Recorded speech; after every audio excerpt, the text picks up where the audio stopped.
In the mabl trainer, select Add Step, then Conditionals. You'll see 4 options: if, else, and end. When you insert a conditional block, mabl scaffolds the structure for you. The if step defines the condition your test evaluates. Steps between if and else execute when that condition is true. The else-if step lets you add a second branch, a different condition to check if that first one is false. The else step catches everything else, the fallback path. The end step closes the block. You can base conditionals on elements, page URL, cookies, JavaScript, variables, or an advanced find.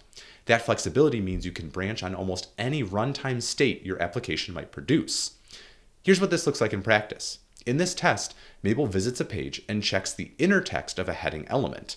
If it contains XYZ, one set of steps executes. If it contains ABC instead, a second branch runs. If neither condition is true, the fallback steps handle it. This is a direct reflection of how real applications behave. Different content for different users, environments, or states. One test, 3 possible paths, full coverage.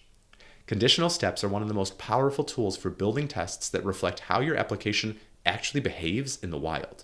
Once you start using them, you'll find yourself consolidating tests and eliminating a whole class of maintenance work. Happy testing!